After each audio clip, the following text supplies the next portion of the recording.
exámenes están una pena, ¿ya?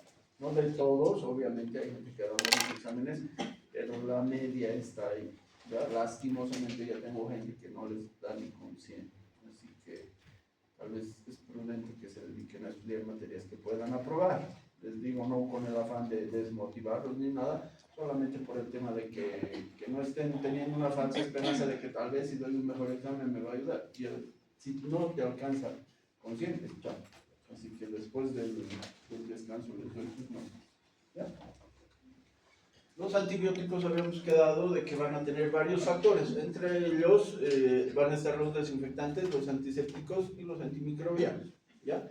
Si recuerdan, la anterior semana hemos visto ya algunas cositas de estos y decíamos, ¿por qué van a tener distintos nombres? ¿Por qué se llama antimicrobiano? ¿Por qué se llama antibiótico? ¿Por qué se llama quimioterapéutico? ¿No ves? Si es lo mismo. Y la característica va a ser por cómo actúe este antibiótico, ¿ya? Lo primero son los desinfectantes. Y en este caso, si se dan cuenta, es la única vez, o casi muy pocas veces que yo hablo de productos químicos, ¿ya? Que de uso humano. Porque generalmente los productos de medicina veterinaria son específicos. Yo jamás en la vida voy a recetar un producto de medicina humana, ¿ya? Porque no son los mismos componentes, pese a que puedan ser las mismas familias, son productos muy parecidos.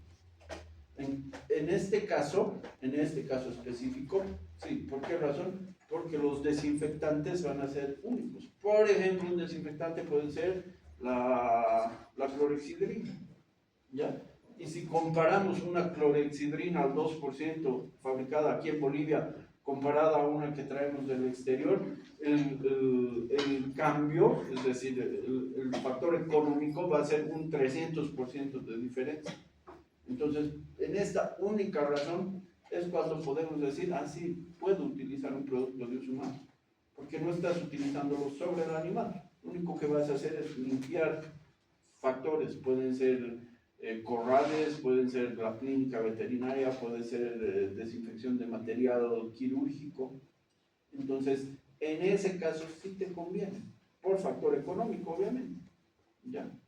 Entonces, los desinfectantes, como ven ahí, dice productos de uso humano veterinario, que solo se aplican en sistemas inanimados y que eliminan la carga bacteriana total, ¿ya? Les vuelvo a repetir, el ejemplo más claro sería una clorexidrina. ¿Qué pasa con algunos otros desinfectantes? Por ejemplo, el hipoclorito de sodio, la lavandina. ¿Vendría a ser un desinfectante en el grupo de los antibióticos o de los antimicrobianos? No, ¿no ve? ¿Por qué? ¿Por qué razón? Por el principio activo, porque estos son otro tipo de desinfectantes, ¿ya? Existen desinfectantes, por ejemplo, los amonios cuaternarios, los glutalaldehidos, por ejemplo, que igual son desinfectantes, desinfectan objetos inanimados, como ven ahí, pero son otro tipo. Es, en otras palabras, como hablar de antibióticos y antiparasitarios, dos cosas totalmente distintas. Por esa razón es que en este caso solamente está hablando de que van a eliminar el tema de lo que son microbios, ¿ya? Entonces, que quede claro, los amonios cuaternarios, los glutalaldehidos, las combinaciones entre ellas son desinfectantes mucho más potentes, que si bien te ayudan y eliminan bacterias, van a eliminar también hongos, van a eliminar virus, ya eliminan en algunos casos, si hay contacto, parásitos zootróficos, ¿ya? En cambio, si solo se habla de productos que maten bacterias, a la mente se le tiene que venir que es un desinfectante conocido como la clorexidrina, por ejemplo, ¿ya? Dice, dentro de los desinfectantes, pueden estar algunos de estos, como ven aquí, pero en realidad son específicos para matar también combinaciones víricas, fúngicas y demás. A mi criterio, les recomendaría que estas sean sus opciones, ¿ya? La clorexidrina es un producto más caro y es un producto que solo va a eliminar bacterias. En cambio, un formaldehído, un glutalaldeído o incluso la misma lavandina son productos mucho más baratos y que tienen mayor margen de efectividad contra agentes patógenos. A mi criterio, mucho mejor. ¿Ya? Dice, los antisépticos, que es el otro punto, igual, productos de uso humano o veterinario, que van a reducir y que van a controlar la presencia de microorganismos potencialmente patógenos, pero solo se puede aplicar externamente en seres vivos. Es decir, el uso es en piel y en mucosas. ¿Ya? Dentro de estos, los más aplicables van a ser el alcohol etílico, la clorexidrina, la povidona, la tintura de yodo o el agua oxigenada. ¿Ya? Entonces, la diferencia entre utilizar uno u otro producto está aquí, en el conocimiento específico de por qué vamos a hacerlo. ¿Ya? ¿Qué característica tiene el agua oxigenada? ¿Cuándo utilizamos agua oxigenada? Para limpiar heridas, para eso, no se usa para otra cosa. ¿Qué pasa cuando esa agua oxigenada efervesce? Porque va a empezar a espumear, ¿no? ¿Qué podemos decir cuando pasa eso? Porque si tú le echas en una herida abierta y no efervesce, ¿qué pasa? Una infección se aplica y cuando hay temperatura empieza a hacer esto. No tiene nada que ver la temperatura, pero sí es la infección. ¿No? En herida que tiene contaminación bacteriana, el agua oxigenada va a efervecer. ¿Ya? En heridas que están limpias, puede haber un corte, pero que está limpio y no hay bacterias en el sitio, pues agua limpia. ¿Ya? Entonces tiene que quedar claro. ¿Ya? Son cositas bien específicas. Doctor, entonces el agua oxigenada sería prácticamente un bactericida. Sí. ¿Ya? Entonces, algunos de ahí, como ven, son productos específicos que se suelen utilizar y que se van a tener como predilección para hacer limpiezas en piel y en mucosas. Por esas razones que cuando hay problemas dentales, hay gingivitis, hay infecciones en piezas dentales por caries y demás, lo primero que va a recomendar el veterinario, aparte de hacer la limpieza dental y extracción de piezas si fuera necesario, es que primero, por lo menos 2 días antes, se limpie bien con clorexidrina, ¿ya? Las encías. Entonces, si nos damos cuenta, porque no vamos a limpiar el diente, no le va a afectar, no va a hacer ningún efecto, pero en encías sí. Entonces, si nos damos cuenta, lo primero que va a hacer es la limpieza de la zona con un producto antiséptico y después recién se hace el tema químico, ¿ya? Dice también, existen los antimicrobianos, ¿ya? Esos van a ser de varias formas. En estos casos van a ser llamados sistémicos. Productos de uso humano, muy rara vez, ya, muy rara vez. En algún caso, la ceftriaxona, por ejemplo, que no llega de medicina, en medicina veterinaria, y es bastante aplicable en veterinaria. El único, después todas las demás moléculas se consiguen, ¿ya?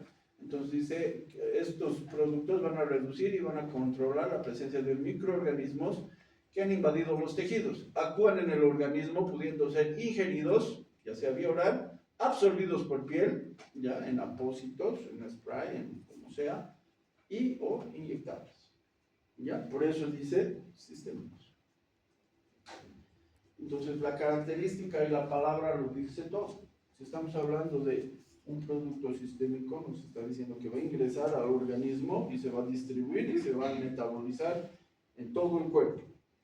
En algunos casos que utilicemos un antiséptico en piel solamente, puede ser que no llegue al sistema, solo va a actuar en el sitio.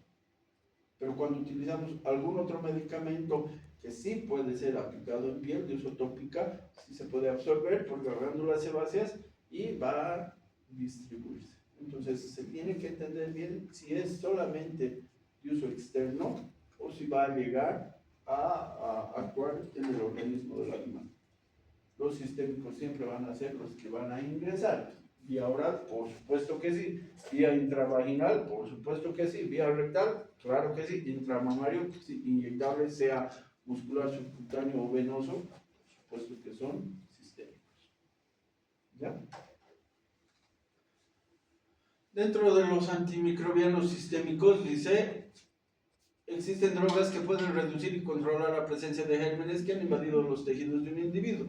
¿Ya? Por lo tanto, hay una infección y necesitamos controlar. La teoría dice que hay antibióticos quimioterapéuticos, ¿ya? Y dentro de estos estarían también, entiéndase esto por favor bien claro, solo están hablando de quimioterapéuticos. En este caso no tendría que ser antibióticos, porque los antibióticos matan o reducen la carga bacteriana, nada más. ¿Ya? Pero el punto quimioterapéutico dice que puede haber antibióticos, por supuesto que sí, quimioterapéuticos, como por ejemplo todos los coccidiales, o solo quimioterapéuticos que son de otras especialidades, los antivirales o retrovirales, los antifúngicos, obviamente para matar hongos, o algunos antiparasitarios. ¿Ya? Y en algunos casos se combinan la terapia de antibiótico más un quimioterapéutico para dar un resultado específico, dependiendo de algunas enfermedades. ¿Ya? Entonces, es importante que tengan eso en mente. Si hablamos de antibióticos, solamente son los que eliminan o controlan la población bacteriana. ¿Ya? Si se habla de quimioterapéuticos, sí se puede hablar de antivirales, de antifúngicos o de antiparasitarios en algunos casos. ¿Ya? Dice antibióticos. Los antibióticos, como ven ahí, son compuestos químicos que vamos a, ya lo hemos hablado de esto, utilizar para eliminar la carga bacteriana o para eliminar, evitar de que estos se reproduzcan y por lo tanto vayan creciendo sus poblaciones y generen colonias. Eso es lo que hace un antibiótico.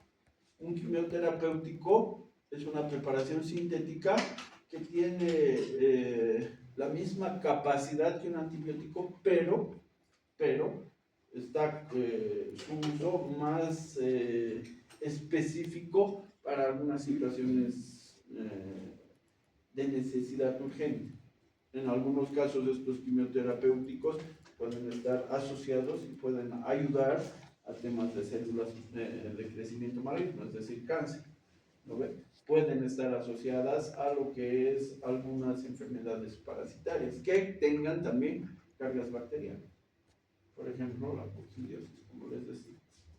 ¿No ve? La giardiasis.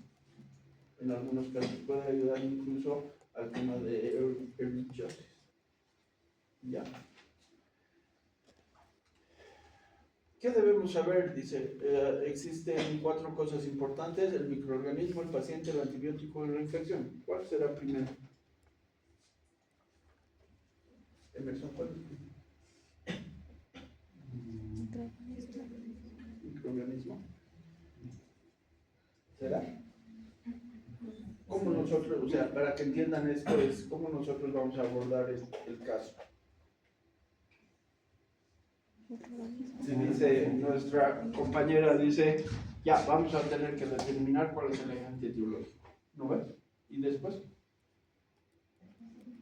el paciente. Primero es el primero, sí, ¿cuál sí? ¿Cuál? ¿Cómo? A ver, ¿de nuevo? No sé quién me está hablando. Infección, paciente, microorganismo y Sí, podría ser. ¿Qué creen ustedes? En realidad esto es criterio, ¿no? Es criterio de qué está pasando aquí. Es lo relacionado a lo que es las enfermedades infecciosas siempre. Por eso les decía, ustedes han llevado infecciosas conmigo, el tema de que esto es como una receta, ¿no? Que siempre tenemos que tener el punto 1, el punto 2 y así bien detalladito, no podemos saltarnos uno. Por eso está determinado cuál es el agente etiológico, qué va a generar, cómo se va a contagiar, cuáles son las fases, la sintomatología, para llegar a tener los diagnósticos, ¿no? Y recién con eso poder hacer tratamiento, ¿no ve? Entonces en esa lógica, ¿cuál sería cuál? El primero sería el paciente para observarlo, en qué situación se encuentra, cuál luego posteriormente a que ver si tiene alguna infección y para poder observar el microorganismo, y al final sería el tema del antibiótico. Sí, más o menos, puede ser, puede ser. O caso contrario, hacer lo mismo, ¿no ves? Es decir, tratar de tener en mente cuál podría ser el agente etiológico, ver cuál es la infección que va a tener, para más o menos saber cuál es el tratamiento a efectuar, y por último el paciente. O, como dicen ustedes, primero el paciente y luego todo lo demás. ¿Por qué les digo que puede haber una variación en esto? Porque hay antibióticos que no se pueden poner en algunas especies. ¿No ven? Existe eso. Porque pueden haber antibióticos que sí van a ser aplicados en esta especie, pero el problema es que está en alguna etapa productiva que si ponemos el antibiótico podemos cortar la producción, por ejemplo, que sea una productora de leche, por decirlo. Por el simple hecho de que el paciente es un cachorro y el antibiótico que yo le quiero poner genera daño a nivel de las articulaciones. ¿Por qué? Porque el animal está creciendo. ¿No ves?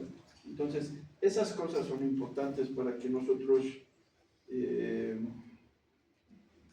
nos demos cuenta y recién tomemos la determinación. Es importante por eso que ustedes tienen que leer. ¿Por qué creen que tanto se les exige, que tanto no, ni modo, no has llevado la nota misma, tírate, volver a repetir? No es pues por el hecho de que no, ya tienes que volver a venir a perder tiempo otro semestre, sino el hecho es que ustedes van a trabajar con animales, con seres vivos. Sienten dolor, generas una complicación muy severa si haces un tratamiento malo, puede llegar a morir el individuo. Y lo peor de todo es que ese individuo con una infección que sea recurrente, con un problema a nivel sistémico, ¿no ven? Va a ser sacrificado y nuestra gente, ustedes saben cómo son, no nos vamos a mentir. Entonces, el dueño no va a tener el mínimo reparo en agarrar, sacrificarlo y vender esa carne con el animal enfermo, con el animal con tratamiento, con la carne con antibiótico. Entonces, por esas razones es que nosotros tenemos que ser muy puntuales, muy tácitos y muy éticos al momento de hacer el trabajo. Por eso es que se les exige. No es por joder, a mí, la verdad les digo, me daría igual si todos los que vienen les pongo 100 o les pongo 51, no veo. Mi trabajo es venir y explicar, tratar de enseñar. Obviamente hay gente que capta demasiado bien, hay gente que sí se aplica y hay gente que le vale, no ni viene a clases, entonces ahí también pues es la cosa. De todas maneras, volviendo al tema, es importante que se den cuenta que esto es un ciclo que ustedes pueden ir manejando con algunos factores. Puede haber confusiones en agentes etiológicos, puede haber similitudes muy grandes o bacterias en algunos casos que esperan a que haya una infección primaria y las bacterias oportunistas actúan. Entonces no solamente es un agente etiológico, ahí ya pueden ser 2, 3 incluso, dependiendo hasta más cuál sea la enfermedad. Entonces, si bien es bueno conocer esto, es importante saber qué está pasando en esta infección, ¿no? Porque no solamente puede estar afectado el sistema respiratorio, tal vez puede estar afectado el sistema digestivo, tal vez genera algunas otras sintomatologías inesperadas. Y esto puede ser porque hay otro agente infeccioso ahí, entonces ya nos hace confundir. Teníamos clara la cosa que podría ser una parvovirosis, pero está presentando, no sé, pues problemas nerviosos también. ¿Qué está pasando ahí? ¿No ves?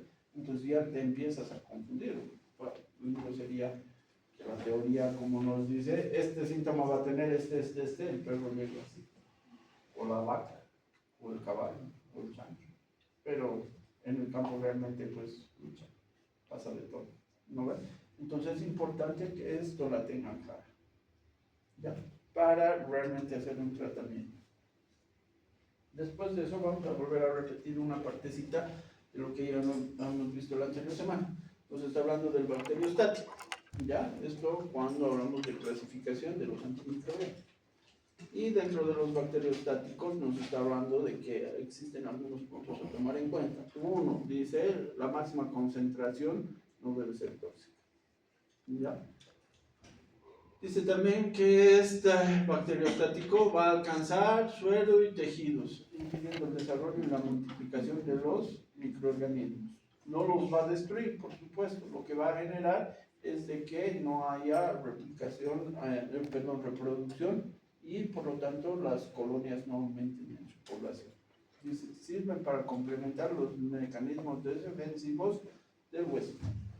Entonces, ¿qué nos está diciendo esto? Nos está diciendo de que esta terapia, el uso de antibiótico o antimicrobiano, como quieran llamarlo, si vamos a decidir utilizar un bacteriostático, solamente es una forma de apoyo al sistema inmune. ¿Ya? No va a haber eliminación de bacterias, solamente va a impedir su reproducción. El problema de usar los bacteriostáticos es que si el tratamiento ha sido muy corto, se ha sido mal efectuado, posiblemente en 2-3 días post aplicación del antibiótico nuevamente empieza a tener sintomatologías. ¿Ya? Ese es el problema. Entonces necesitamos hacer un tratamiento específico con los bacteriostáticos. ¿Ya? Los bactericidas van a ser los que van a matar a las bacterias. ¿Ya? Tienen una acción letal. ¿Ya? Y por lo tanto, estos van a ser considerados, como ven aquí, ¿ya? También bacteriolíticos. ¿Ya? Bacteriolíticos. ¿Por qué? Porque van a eliminar por lisis a las bacterias.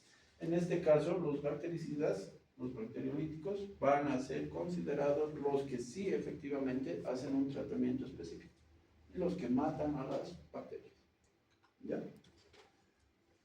Dice, dentro de estas clasificaciones en antibióticos, tenemos que tener en cuenta y tenemos que entender de que principalmente cuando hacemos una terapia antibiótica deberíamos tener de predilección antibióticos bactericidas. ¿Ya? Mucho más que los bacteriostáticos. Los bacteriolíticos también están en este grupo y en algunos casos sí se puede hacer combinaciones. Vienen medicamentos veterinarios que tienen un efecto de ambos. ¿Ya? Puede hacerse. Pero principalmente y de función, lo ideal sería elegir una terapia que elimine las bacterias. ¿Por qué? Por lo explicado anteriormente. Puede darse el caso que hagamos un tratamiento malo, que tengamos un error en el diagnóstico o que por cualquier motivo le has dado el antibiótico al dueño del animal y no lo ha aplicado de forma correcta, se ha saltado dosis, se ha saltado frecuencias y por lo tanto el que iba a controlar la población de bacterias no lo hace y las bacterias en 4, 5, 6 días, no sé el tiempo que sea, empiezan nuevamente a generar sintomatología. ¿Ya? Dice, deben mantenerse activos en presencia de plasma y líquidos corporales. ¿Ya? Entonces, ¿qué te está diciendo esto? Que el antibiótico tiene que actuar en cambios de pH. ¿Ya? Tiene que actuar en cambios de pH. Es deseable que sean efectivos frente a un amplio espectro de microorganismos. ¿Qué habíamos quedado sobre el espectro de acción? ¿Se recuerdan? La anterior semana. ¿Cuántos espectros de acción hay? 3, ¿no ves? 3. Algunos que van a ser cortos, ¿no ves? O muy reducidos, es decir, que puede ir contra una específica bacteria. Por decirles, E. coli, ¿no ves? E. coli solamente. Algunos que van a ser de espectro medio, en este caso pueden ser más a bacterias gram negativas y muy pocas a positivas, o al revés, que actúen contra las gram positivas y contra muy poquitas gram negativas. O el de amplio espectro que va a tratar de acaparar la mayor cantidad posible en negativas y en positivas. ¿Ya? Entonces, a eso nos está diciendo acá.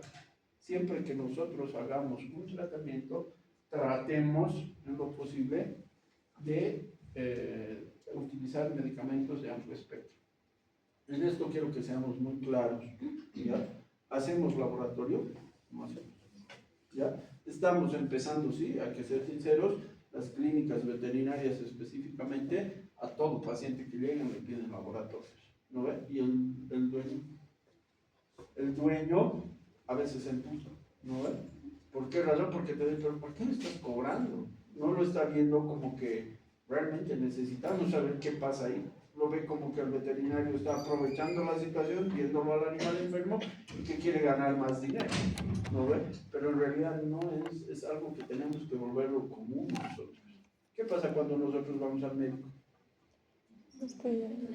Lo primero, ¿no ve? Pues vas y le dices, me duele aquí, me duele aquí, me duele aquí, ah, ya, listo, se anota todo y te dice, esta es la orden, vaya a hacerse acercar, análisis. ¿No ve? Simple.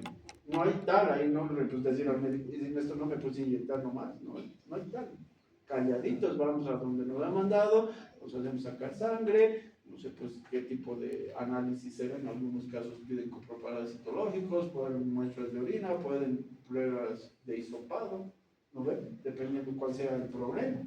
Y vos vuelves con tu muestra, porque el laboratorio te ha dado el resultado, has pagado en el laboratorio X cantidad de dinero y el médico recién te da un diagnóstico y un tratamiento. Lo mismo debería pasar en veterinaria. Pero estamos tan mal acostumbrados que llega el paciente, lo mira de allá, tiene esto, agarras y le pones más lo que sea, ¿no ves? Realmente no sabes qué está pasando. Estamos adivinando esto. Puede ser porque tengamos muchos años de experiencia y un diagnóstico clínico, más o menos te va dando las directrices y tú dices, creo que es esto. En algunos casos te va bien, en algunos casos no resulta. Y después de poner 3 o 4 días un tratamiento, cortas todo y empiezas de cero con otro, a ver si le da resultado. Y en esos trances es cuando generamos resistencias a los antibióticos.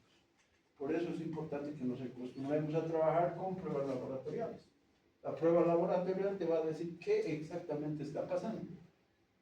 Suponiendo que hagamos un antibiograma, mucho mejor. ¿No ves? Si es una enfermedad bacteriana, el antibiograma te va a decir cuál es el agente etiológico, te va a decir cuál tratamiento utilizar y te va a decir cuál antibiótico ya tiene resistencia y se inhibe. Entonces, ¿cómo le pegues? Pues eso. ¿Ya? Pero en algunos casos, si no pedimos un antibiograma, por lo menos el estudio sanguíneo te va a dar a entender qué está pasando. Mayor cantidad de glóbulos rojos, glóbulos blancos, ¿qué te dice? ¿Qué te dice? Un laboratorio donde hay mucha cantidad de glóbulos blancos. ¿Ah? ¿Infección? ¿No? Claro, por supuesto, bien, por lo menos básico, sabemos. ¿Pero qué tipo de infección?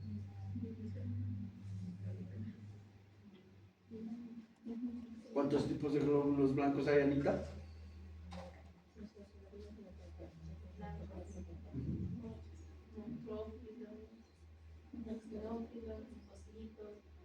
Son 5, ¿no? Más o menos 5. Y dentro de cada uno de ellos, ahí el examen laboratorial te dice cuáles, ¿no? Si hay, no sé, pues incremento en eosinófilos, en neutrófilos, y ahí tú al mirar tienes que decir, sí, hay una infección aquí y es de origen parasitaria. ¿Cuándo es parasitaria? ¿Cuándo es vírica? ¿Cuándo es bacteriana? Entonces, esa es la parte que necesitamos saber. ¿No ves? No es pedirle el laboratorio y luego mirar y decir, ¿qué dirá aquí? ¿No ves? ¿No ves? Entonces, por eso es importante que trabajemos con la parte laboratorial. Nos va a dar a entender todo esto. Que si realmente podemos lograr entender cuál es el agente etiológico, algunas veces no necesitamos ponerle el antibiótico más potente del mundo. Tal vez con uno más básico, suficiente. Lastimosamente, les vuelvo a repetir, no estamos trabajando de esta forma. Y lo que hacemos es, llega el paciente, ya uno de amplio espectro, lo más potente que se tenga y listo. Sana, casi siempre sí. ¿No ve? ¿Por qué? Porque estamos utilizando el tratamiento paliativo, porque le ponemos suero, vitaminas, todo lo que podamos ponerle al animal, más un antibiótico de amplio espectro. Sana se va, pero realmente no sabes qué tenía el perro. ¿No? Ese es el problema. Dice, los microorganismos susceptibles no deben volverse resistentes genética o fenotípicamente. Eso es un poco complicado de hacer. ¿Ya? ¿Por qué? Porque les vuelvo a repetir, para eso deberíamos trabajar netamente con antibióticos. ¿Ya? Ningún cachorro debería recibir antibiótico si es que realmente no sabemos qué está pasando. Puede ser que haya diarrea y automáticamente asociamos la diarrea con infección. sí o sí, ¿no ve? Y lo primero que hacemos, antibiótico.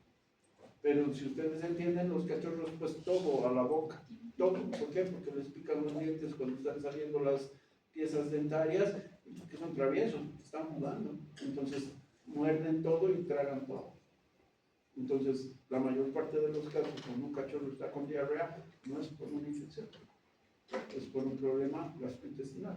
Podríamos utilizar medicamentos que sí corten la diarrea sin necesidad de tener antibiótico como tal. Pero les vuelvo a repetir, lo primero que hacemos es antibiótico. Antibiótico, desde edades muy tempranas. Y eso es lo que genera pues, la resistencia. No deben ser tóxicos y los efectos colaterales adversos tienen que ser mínimos en el huésped. ¿A qué se refiere esto? Uno al margen de seguridad. Puede darse el caso de que hay antibióticos demasiado fuertes y que generen problemas secundarios, ¿ya? Estos problemas secundarios pueden ser mareos, pueden ser incoordinación en los movimientos, pueden ser vómitos, pueden ser cegueras momentáneas o un poco prolongadas, incluso pueden haber ataques epilépticos, ¿ya? Peor aún, esto no tiene nada que ver con que el producto genere efecto tóxico, pero puede ser de que el individuo sea alérgico al medicamento, ¿ya? Ahí sí se complica todo. Entonces, en una reacción anafiláctica, ¿qué es lo que debo tener siempre a mano?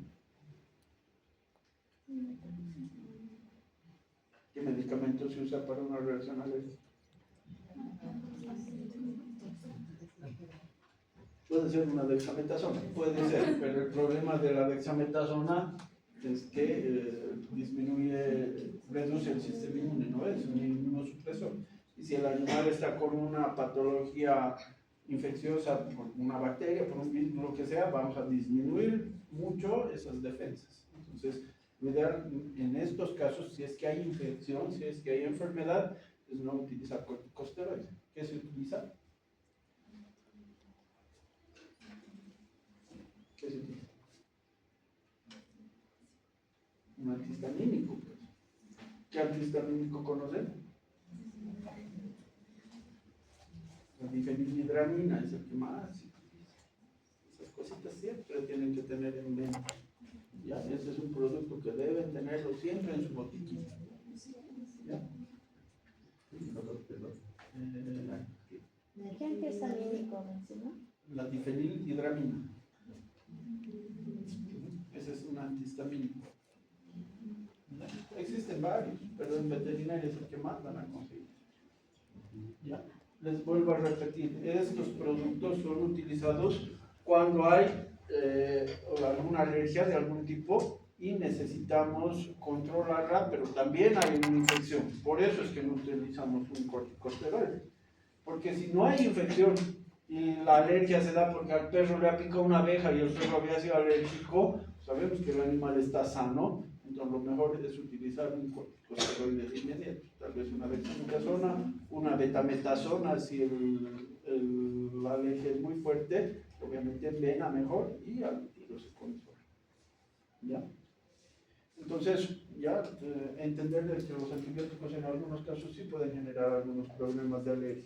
Y esto se va a dar por temas específicamente de porque el animal presente esa reacción, no porque el frasco, todo el producto en todos los animales genere lo mismo.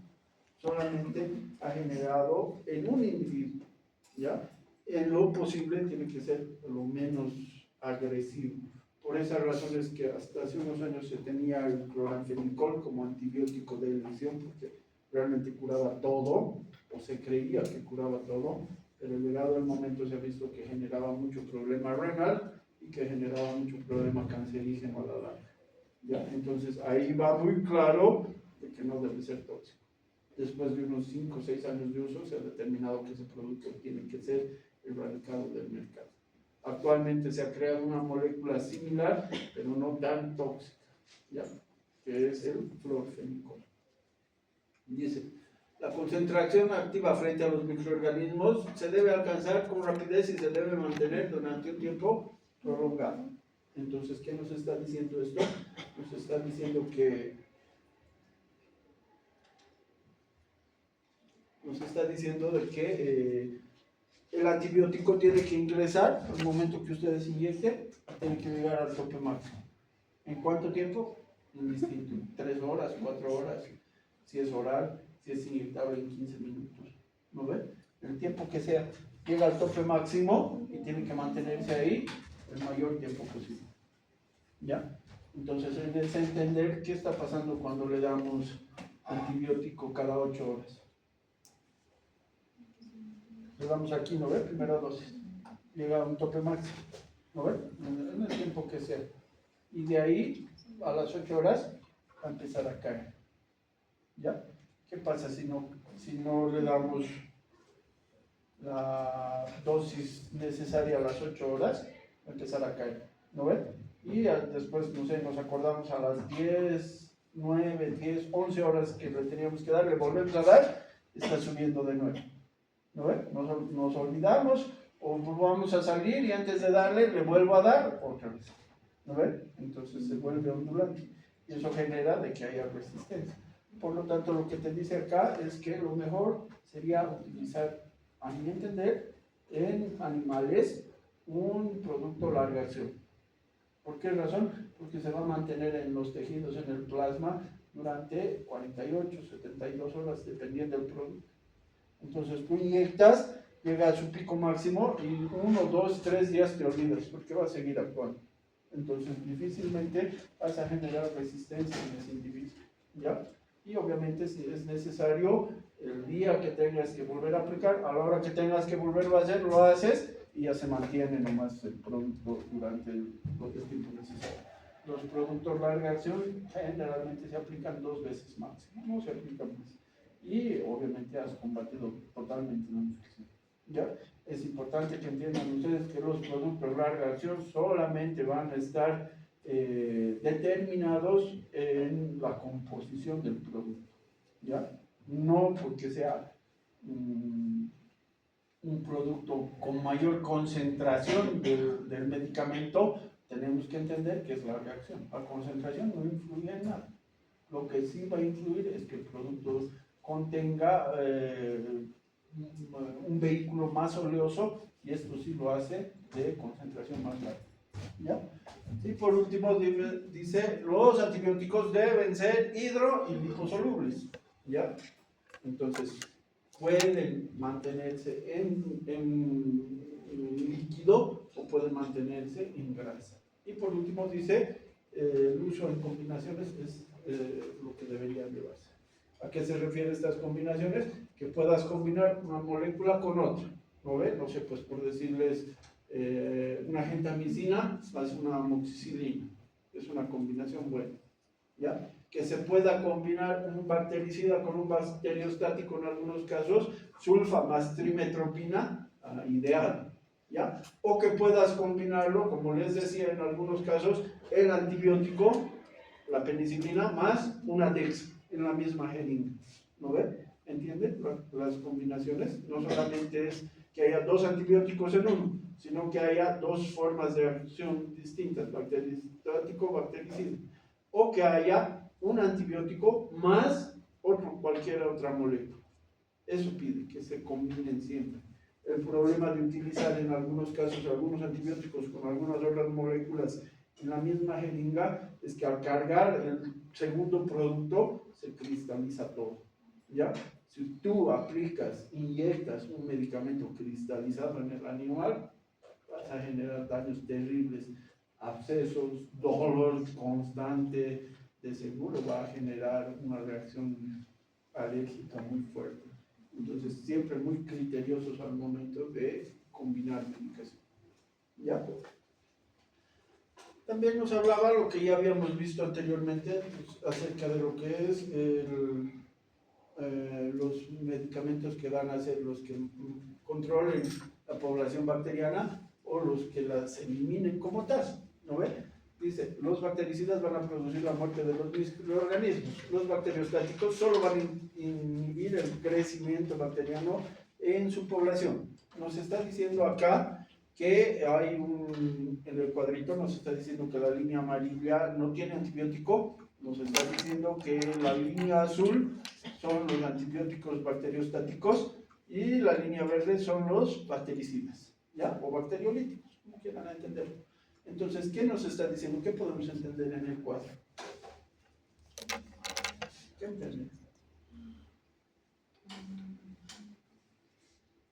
Que los bacteriostáticos se tardan más tiempo en eliminar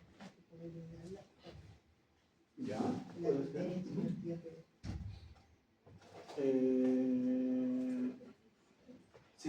Sí, también la bacteria, ¿no ve? Y toman un poco más de tiempo en ejercer el efecto deseado, ¿no ve? Eso nos está diciendo.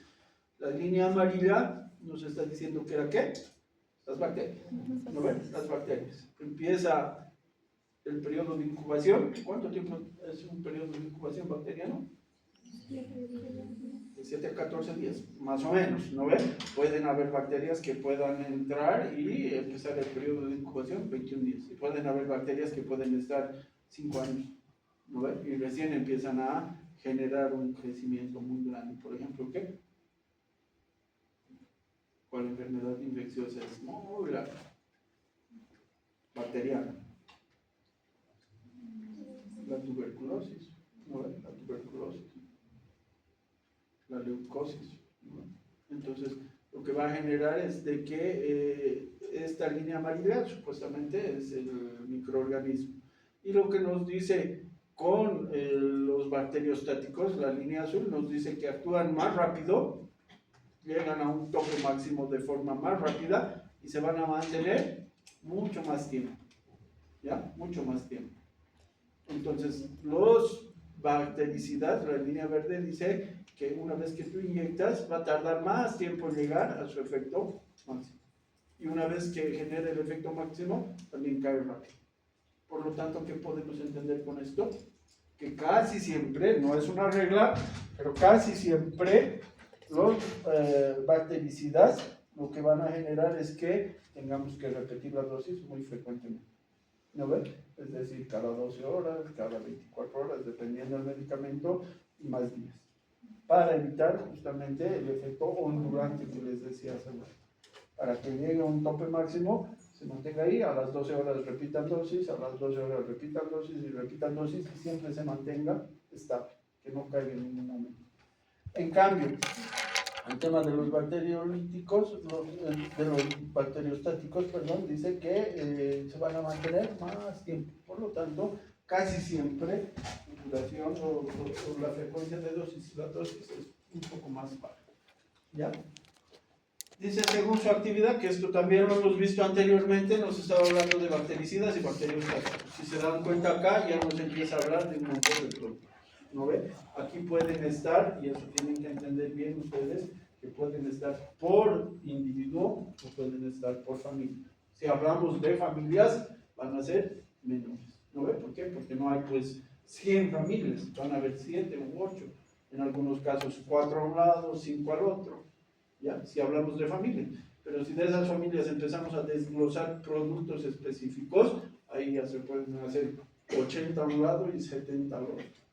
Entonces, si yo en el examen les pregunto, porque fija, les voy a preguntar, nombre 6 antibióticos bactericidas y 6 bacteriostáticos, lo ideal es que ustedes no pongan familias, pongan individuos. ¿No ven? Eso sería lo ideal, porque si no se les va a complicar. Si no se acuerdan una familia, listo, mitad de nota ya. Lo mejor es que conozcan por producto individual. ¿Ya? También se debe considerar el espectro de acción, y es lo que les preguntaba hace un ratito y ya lo habíamos hablado. ¿Es de amplio espectro, es de mediano espectro o de espectro corto, estrecho? ¿Ya? Como quieran llamarlo. Entonces, los de abajo son los que van a cubrir solamente una cantidad muy limitada. Los medios son los que generan una acción contra negativos y casi nada de positivos, o al revés, muchos positivos, pocos negativos. Los de amplio espectro son los que casi siempre arrasan con todo.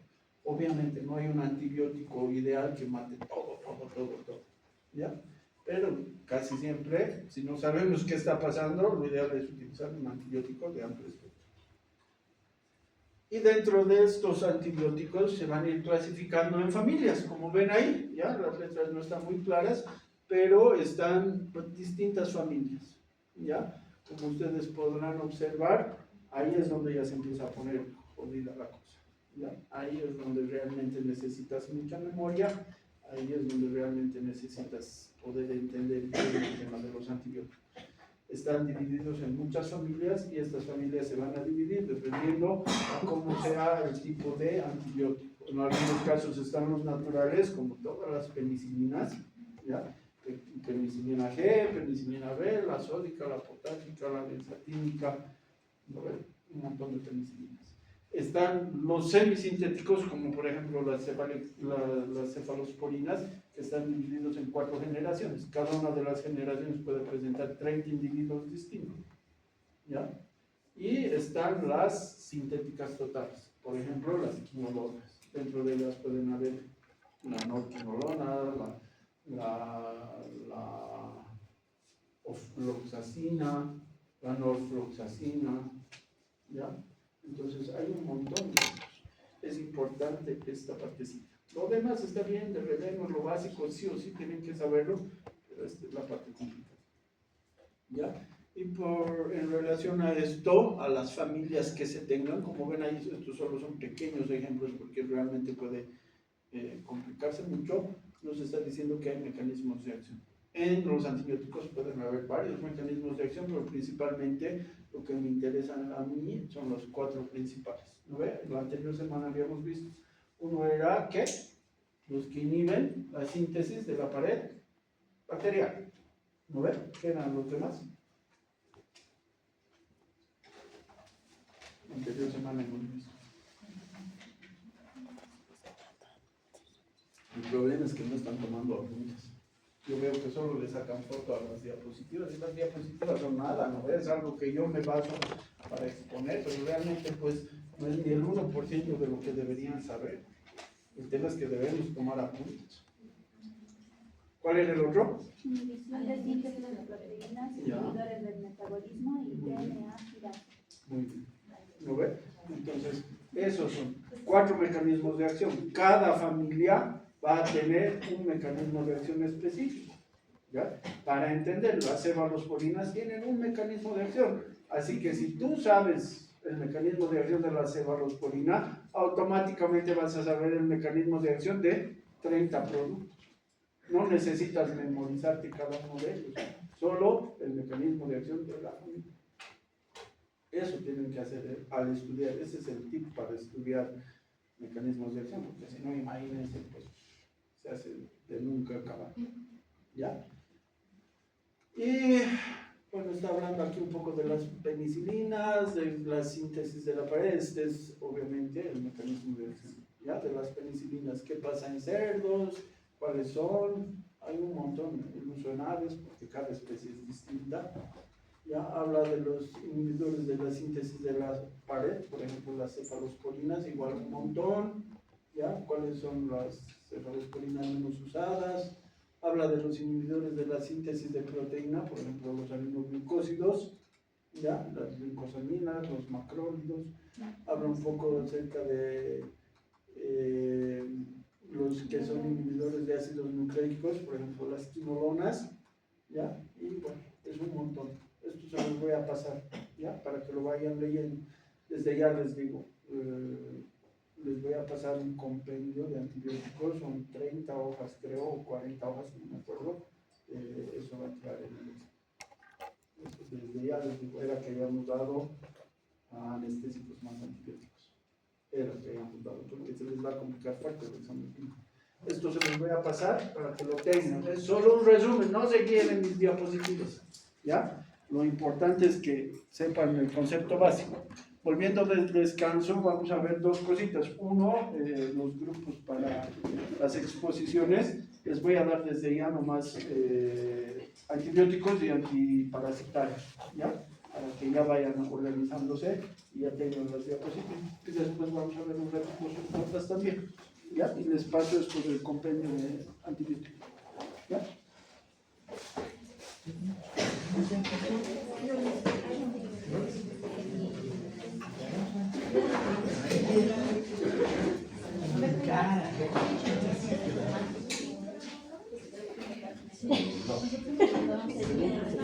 Tranquila, vamos a seguir una